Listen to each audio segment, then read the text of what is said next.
राधे राधे भक्तजनों, आज आप सुनेंगे माघ मास की पहला शनि व्रत कथा। जो भक्त सुनेंगे शनि भगवान की कथा, उन पर प्रसन्न होंगे शनि भगवान देवता। तेराता योग में एक बार बारिश के अभाव से अकाल पड़ा। तब कौशिक मुनि परिवार के लालन पालन के लिए अपना गृह स्थान छोड़कर अन्यत्र जाने के लिए अपनी पत्नी और पुत्र के साथ चल दिया। फिर भी परिवार का भरण पोषण कठिन होने पर दुखी होकर उन्होंने अपने एक पुत्र को बीच राह में ही छोड़ दिया। वो बालक भूखे प्यासे से रोने लगा। तभी उसने कुछ ही दूरी पर एक पीपल का वृक्ष और जल का कुंड देखा। उसने भूख शांत करने के लिए पीपल के पत्तों को खाया और कुंड का जल पीकर अपनी प्यास बुझाई।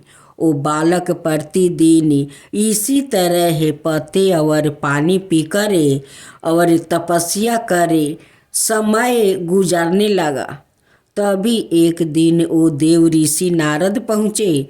बालक ने उनको नमन किया। नारद मुनि विपरीत दशा में बालक की विनम्रता देख कर खुश हुआ। उन्होंने तुरंत बालक का यथोचित संस्कार कर वेदों की शिक्षा दी।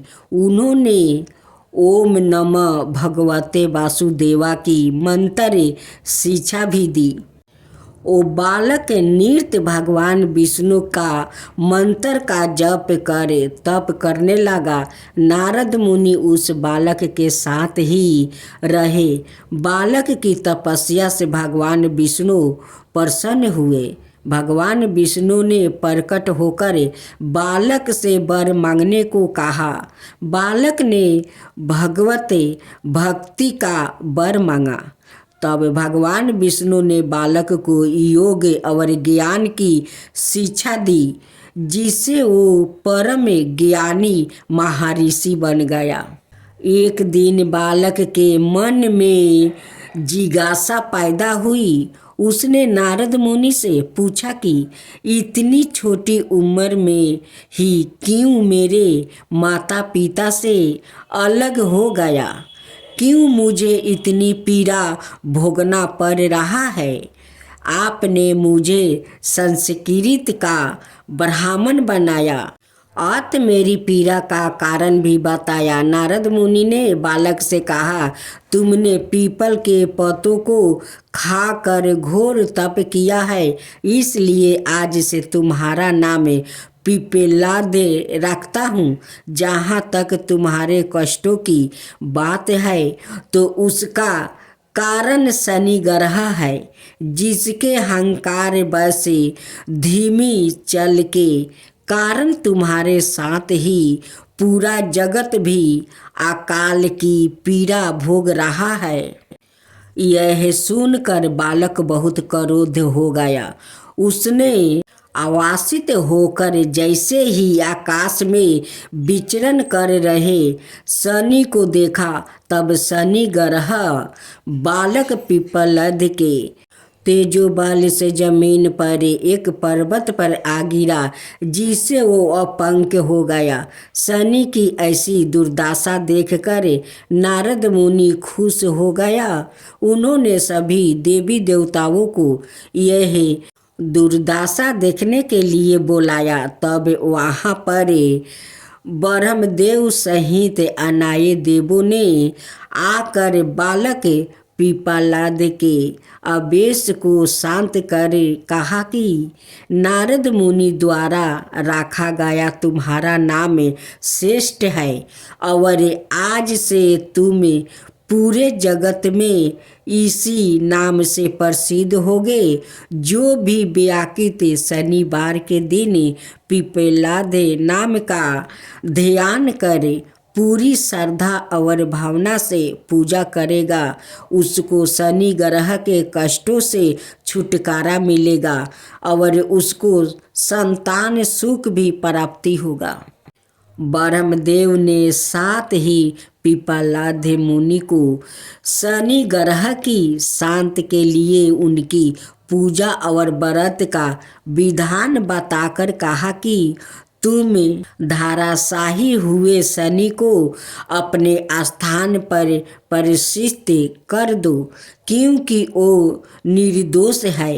पिप्पलाद मुनि ने भी ब्रह्मदेव के आदेश का पालन किया और उनसे शनिचर व्रत विधि जानकर जगत को शनि ग्रह की शांति का मार्ग बताया। इसलिए शनि ग्रह की शांति के लिए शनिवार के दिन पीपल के वृक्ष के साथ ही शनिदेव के पूजन की परंपरा है। अब आप सुनेंगे श्री रामचंद्र जी को कुत्ते ने बताया अन्याय का अनोखा तरीका। श्री रामचंद्र जी ने कहा दोबारा जाओ और जोर से आवाज लगाओ याद कोई भूखा रह गया हो। श्री रामचंद्र जी का आदेश पालन करते हुए लक्ष्मण जी दोबारा बाहर गया और उन्होंने जोर से आवाज लगाई तो कोई आदमी तो नहीं वरन एक कुत्ते को लक्ष्मण जी ने रोते हुए देखा। अंदर आकर उन्होंने श्री रामचंद्र जी से कहा बाहर कोई व्यक्ति भूखे नहीं है बल्कि एक कुत्ता अबर से रो रहा है। श्री रामचंद्र जी ने उस कुत्ते को अंदर बुलाया और कुत्ते से पूछा तुम रो क्यों रहे हो। कुत्ते ने कहा एक ब्राह्मण ने मुझे डंडा मारा है। श्री रामचंद्र जी ने ब्राह्मण को बुलाया और उससे पूछा क्या यह कुत्ता सही बोल रहा है। ब्राह्मण ने कहा हाँ यह मेरे रास्ते में सो रहा था इसलिए मैंने इसे डंडा मारा है।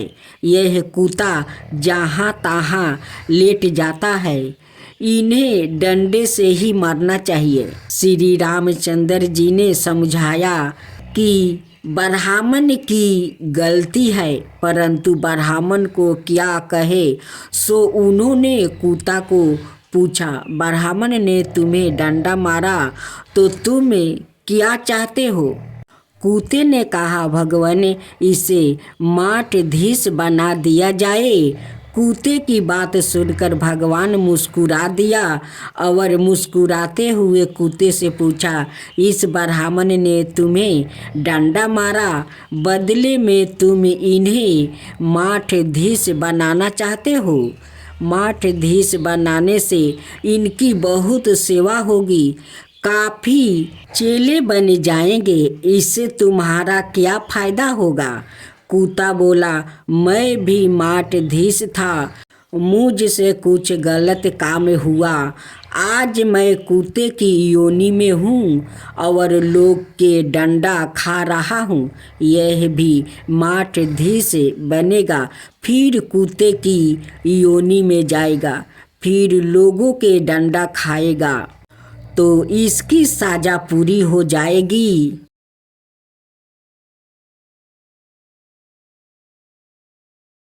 अब आप सुनेंगे राजा मोरध्वज की कथा। महाभारत युद्ध की समाप्ति के बाद अर्जुन को वहम हो गया कि वो श्री कृष्णा के सर्वश्रेष्ठ भक्त है। अर्जुन सोचते कि कान्हा ने मेरा रथ चलाने के लिए मेरा साथ रहे इसलिए भगवान का सर्वश्रेष्ठ भक्त हूँ। अर्जुन को यह पता था कि वो केवल भगवान के धर्म की स्थापना का जरिया था। फिर भगवान ने उसका गर्व तोड़ने के लिए उसे एक परीक्षा का गवाह बनने के लिए अपने साथ ले गया। श्री कृष्णा और अर्जुन ने जोगियों का भेष बनाया और वन से एक शेर पकड़ा और पहुंच जाते हैं भगवान विष्णु के परम भक्त राजा मूर्धवाज के द्वार पर। राजा मूर्धवाज बहुत ही दानी और भाव भक्त वाले थे। अपने द्वार पे आए किसी को भी वो खाली हाथ और बिना भोज किए जाने नहीं देते थे। दो साधु एक सिंह के साथ द्वार पर आए हैं, यह जानकर राजा नंगे पाँव दौड़ के द्वार पर गया और भगवान के तेज से नतमस्तक हो आदित्य स्वीकार करने के लिए कहा। भगवान कृष्ण ने मूर्धवज से कहा कि हम मेजबानी तब ही स्वीकार करेंगे जब राजा उनकी शर्त माने। राजा ने जोश से कहा, आप जो भी कहेंगे मैं तैयार हूँ। भगवान कृष्णा ने कहा, हम तो ब्राह्मण हैं, कुछ भी खिला देना, पर यह सिंह नरभक्षी है। तुम अगर अपने एकलौते बेटे को अपने हाथों से मार कर इसे खिला सकते हो तो ही हम तुम्हारा अतिथि स्वीकार करेंगे। भगवान की शर्त सुने मूर्धवाज के होश उड़ गया। फिर भी राजा अपना अतिथि धर्म नहीं छोड़ना चाहता। उसने भगवान से कहा, प्रभु मुझे मंजूर है, पर एक बार मैं अपनी पत्नी से पूछ लूं। भगवान ने आज्ञा पाकर राजा महल में गया तो राजा का उतरा हुआ मुख देख कर पतिव्रता रानी ने राजा से कारण पूछा। राजा ने जब सारा हाल बताया तो रानी के आँखों से आंसू बह निकले। फिर भी वो अभिमान से राजा से बोली कि आपकी आने पर मैं अपने सैकड़ों पुत्रा कुर्बान कर सकती हूँ। आप साधुओं को आदर पूर्वक अंदर ले आइए। अर्जुन ने भगवान से पूछा, मधिया ये क्या माजरा है, आपने यह क्या मांग लिया? कृष्णा बोले, अर्जुन तुम देखते जाओ और चुप रहो। राजा तीनों को अंदर ले आया और भोजन की तैयारी शुरू की। भगवान को 56 भोग परोसा गया, पर अर्जुन के गले से उतर नहीं रहा था। राजा ने सवाए जाकर पुत्र को तैयार किया। पुत्र भी 3 साल का था, नाम था रतन कुमार। वो भी माता पिता का भक्त था।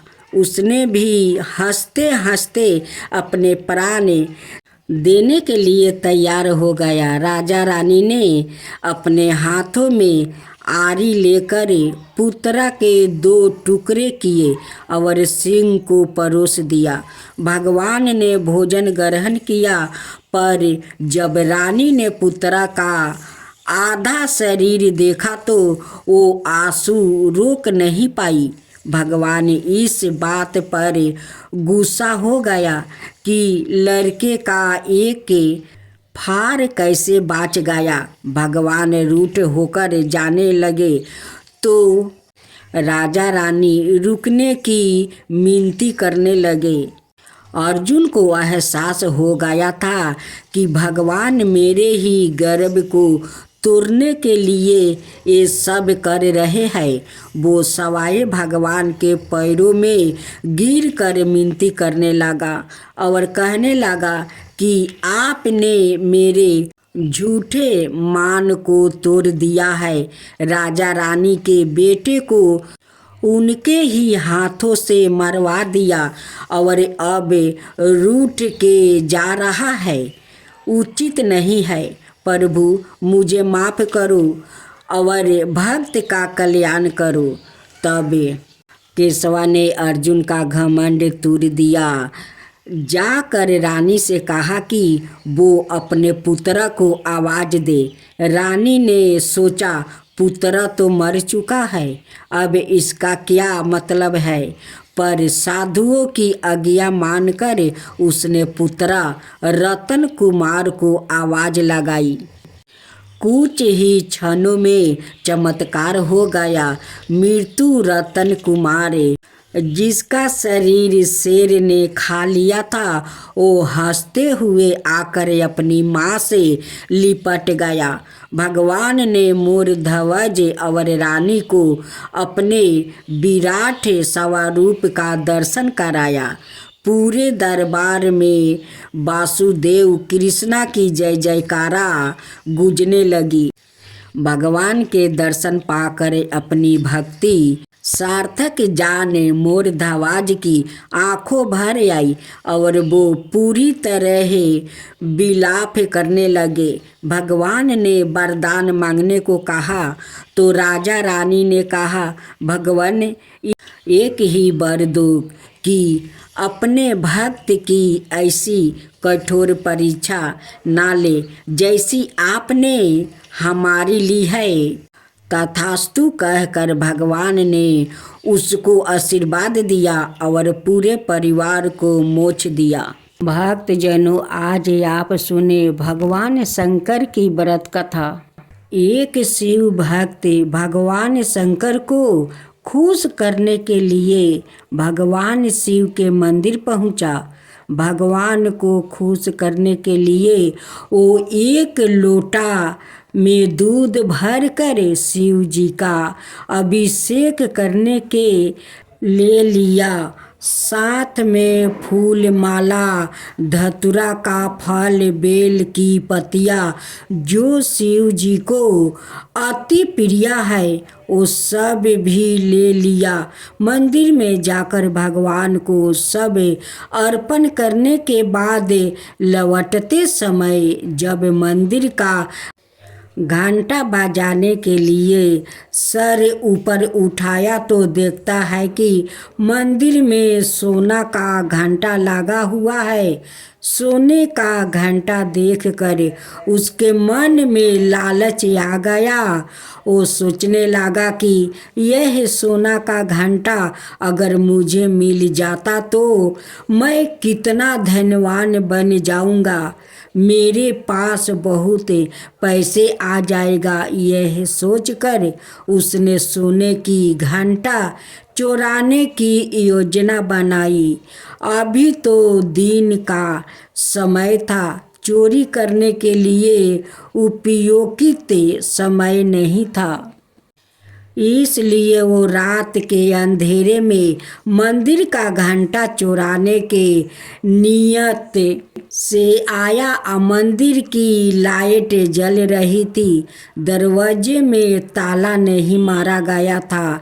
ऐसा लग रहा था जैसे कोई उसके आने की बाट देख रहा है।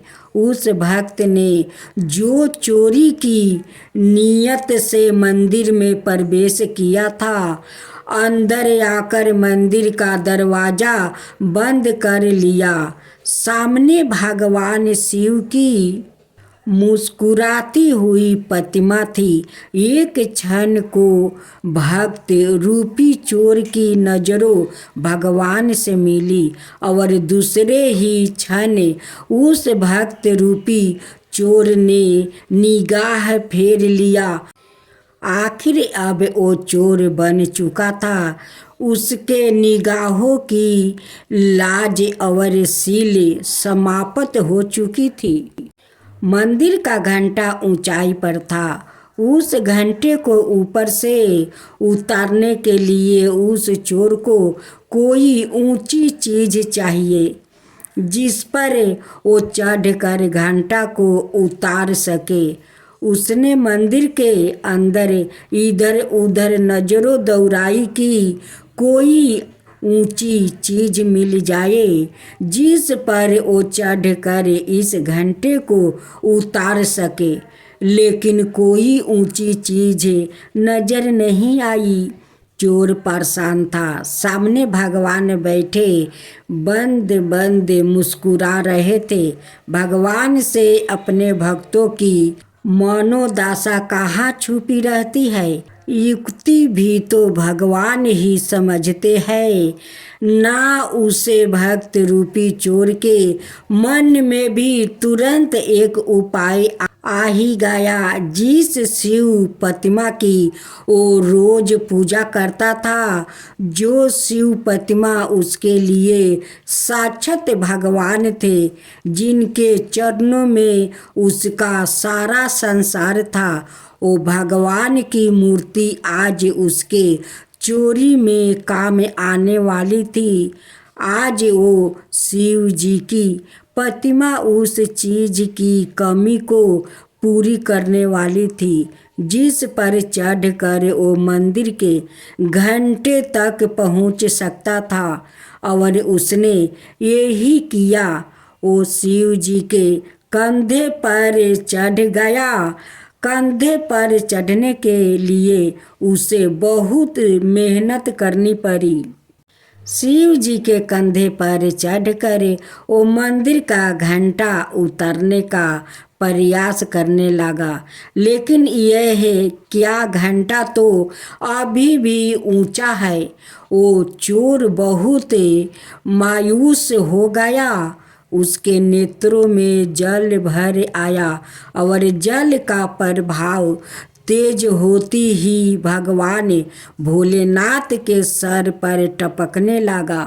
भगवान भोलेनाथ सदा अपने भक्तों की सूद लेने वाले, जल की धारा से प्रसन्न होने वाले आज कैसे नहीं प्रसन्न होते।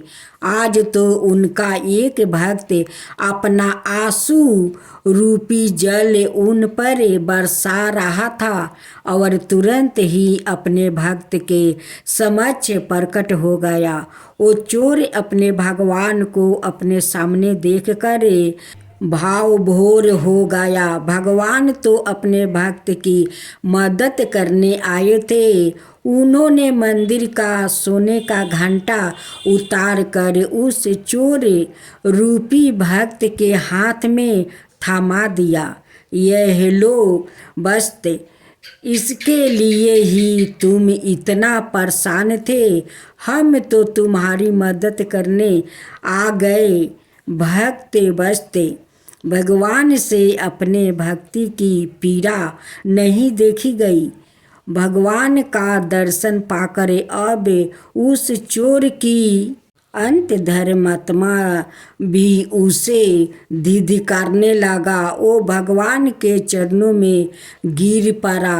अपने आंसुओं से भगवान के चरणों को पखारने लगा। भगवान ने प्रेम से उसके सर पर हाथ फेरा और अंतर ध्यान हो गए। अब वो चोर फिर से शिव भक्त बन गया था, एक सच्चा शिव भक्त था। तो ऐसे है हमारे भोलेनाथ, कब किसको कौन सी बात पर प्रसन्न होकर दर्शन देंगे। भोलेनाथ कहाँ नहीं जा सकते हैं, वो तो कण कण में बसते हैं, जहाँ तहाँ जा सकते हैं।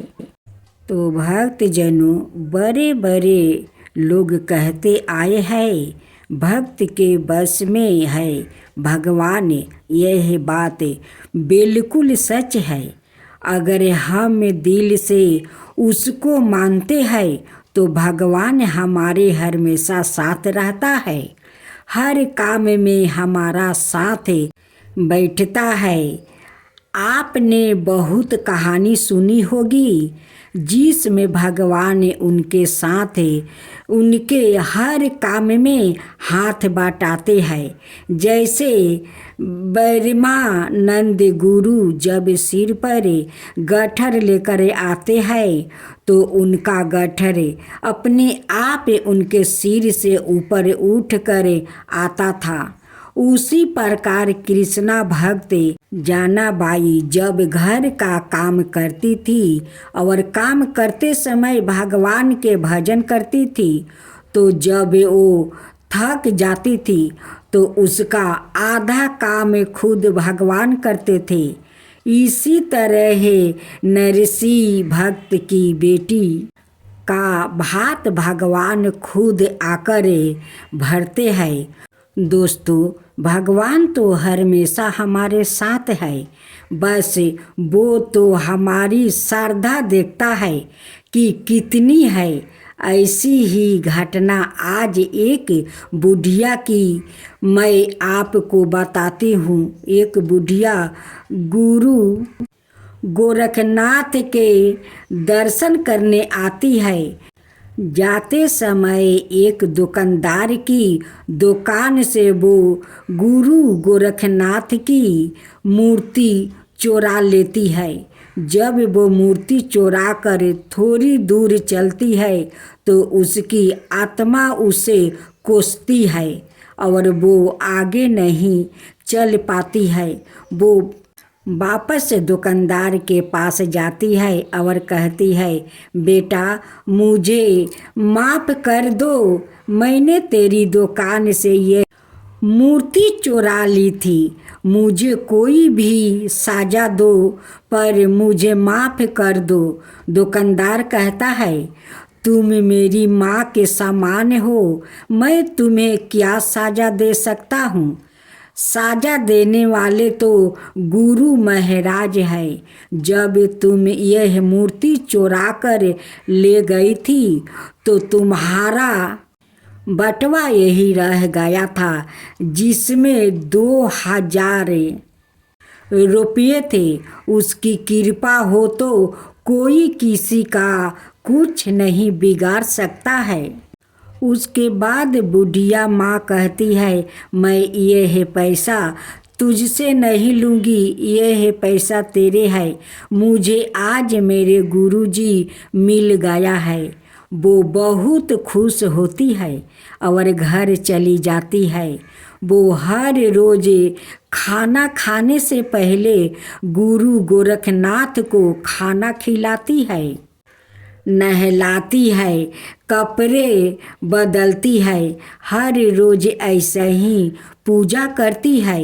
एक दिन वो बीमार हो जाती है और अपनी बहू को गुरु की सेवा करने को कहती है।